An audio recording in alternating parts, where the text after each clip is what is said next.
Gozo's reputation for being quieter, slower, and more rural than the island of Malta is one of the reasons we almost skipped it. But we're so glad we didn't. Even the boat ride to get there felt special.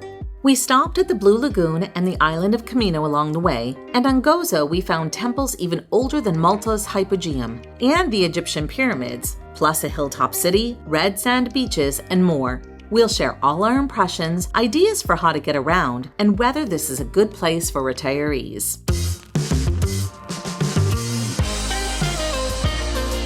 I'm Judy. And I'm Kevin. Welcome back to Find Gina Marie, where we share our lives as full-time travelers and the connections we make along the way. Gozo is Malta's second largest island, just a short ferry ride north of the main island. We ended up making 2-day trips, the first with our daughter who wanted to visit the Blue Lagoon and Comino along the way. You'll see boat companies everywhere that will take you to Blue Lagoon and Comino, but we chose the Comino Ferries Co-op from the Ċirkefwa Ferry Terminal, and we were very happy with them. We bought our tickets in person, but we recommend buying them online in advance. If you're curious about what a full month in Malta cost us, including ferries, food, and day trips like this, we broke it all down in last week's video. It's linked in the description if you'd like to check it out. We liked that the boat pulled into several of Comino's caves for close-up views of the swirling turquoise water. Of course, everyone was scrambling to take pictures, so this may be someplace you experience with your eyes more than with your camera.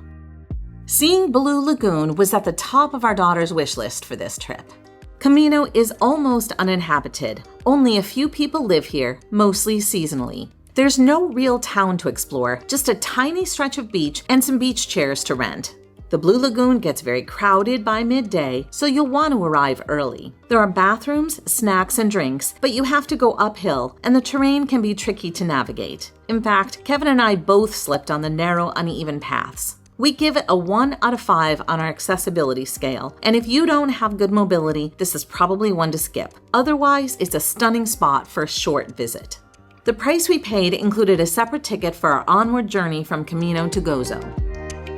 Even if you're not a fan of hop-on, hop-off buses, we recommend them in Gozo since it's a great way to get oriented and get around. The island is more spread out than it seems on the map. We used City Sightseeing's red buses, and for the best deals, arrive a little early and have cash. We ended up saving $7 by doing it that way. The salespeople selling tickets will negotiate with you.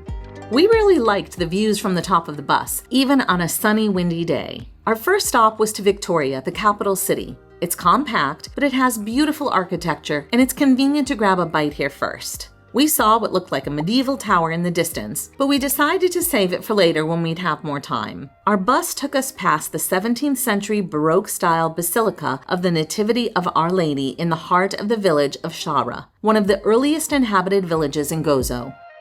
One of the things I never expected to see was the Takola windmill, one of the few remaining 18th century windmills in Malta. You have to have your camera ready because I was scrambling to capture it, but my brief glimpse made me want to come back for a closer look. One of the things we saw when we were on the hop-on, hop-off bus is the Takola windmill. And there's no stop so that you can get out and get a closer look at it. So we're kind of glad that we came back a second day and just are near the temples and could look at it close up ourselves. It turns out there's a museum inside. I didn't realize windmills like this were used to power the millstones for grinding grain. Maybe that's common knowledge, but it was new to me. Let me know if it's new to you, too. The destination our daughter was most interested in is what's known as Red Beach. Ramla Bay is often called Red Beach because of its rusty reddish gold sand. It's the largest and most popular beach on the island, but even on a warm day it wasn't too crowded. This beach isn't the easiest to get around. The sand is uneven and footing can be tricky. All the white you see on the beach isn't litter, it's rocks. In the middle of the sand stands a statue of the Virgin Mary, put there as a protector of sailors and fishermen. If you're someone like Kevin who needs more shade, there's a nearby cafe for a cool drink. We probably wouldn't have come here on our own, but it was nice to sit on the beach with Megan, slow down, and soak in the sun. Just be mindful of the bus schedule. Stops are punctual and not necessarily frequent.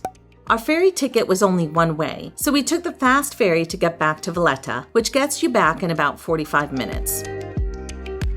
Our first day in Gozo left us wanting more, so we came back a week later, just the two of us, with a better sense of what we wanted to explore. We're at the Magara Ferry Terminal in Gozo, and local buses look like there's quite a few people waiting in line for them, so take that into account. We did the hop off and hop on bus before. The hop on, hop off buses are every 45 minutes, and that's just not going to fit with our schedule today. We have 5 hours to fit a lot in. We're going to use Bolt for our trip into Victoria. We're avoiding the white taxis because they have fixed lists here, but a lot of times they say you can't trust the amounts they're going to actually charge you for your actual ride, and so we're skipping those. Uber's good, but Bolt seems to be better on Malta, so we always want to use Bolt whenever we can here. They've been very reliable. Uber has canceled many rides out there, so not using them on Malta, sticking with Bolt.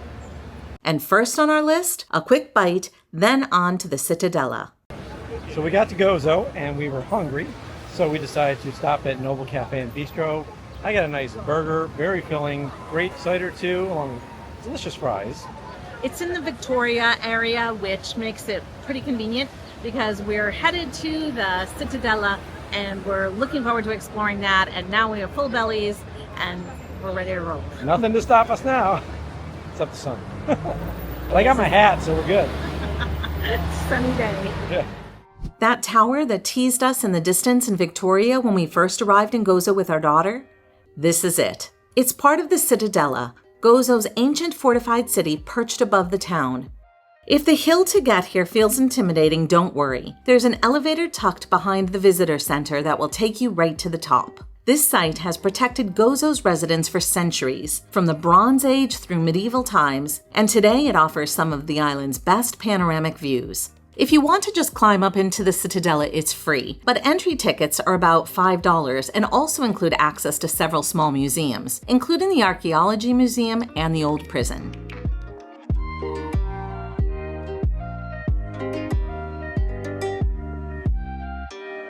The visitor center even has some interesting interactive exhibits.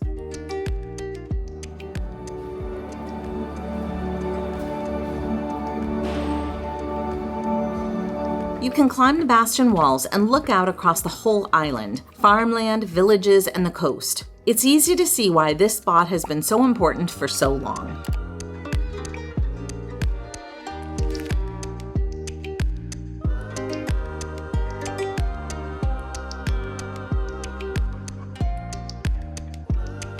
Just a short walk away is St. George's Basilica, sometimes called the Marble Basilica for its richly decorated interior, which is not something we expected in such a small town. And it's an active parish.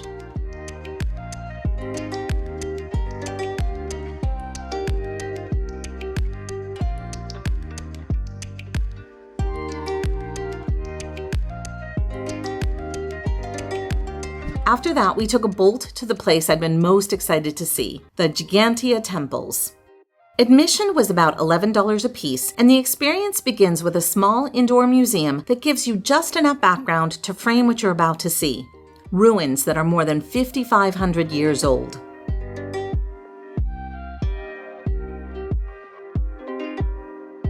These are among the oldest freestanding structures in the world, predating the pyramids and Malta's own hypogeum. I think it's been surprising how old things are on Malta. Like, it's not the place I thought to find ancient civilizations, but we keep coming up with them. Gozo and Valletta and other places here, incredible. Yeah, tons and tons of history. The site isn't flashy. There's scaffolding in places, and some of the angles don't quite deliver that Instagram moment. But that's not what makes it memorable. We're drawn to ancient ruins because of the age and the history here. We like to pay honor to the places from long ago that connect us. The temples were likely used for fertility rituals, built during the Neolithic period with stones weighing over 50 tons. Locals believed giants built them, and it's easy to see why.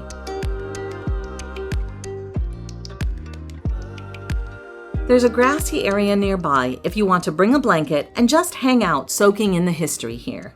We skipped this church on the western side of the island near the village of Garb, but it's one of the most visited landmarks in Gozo.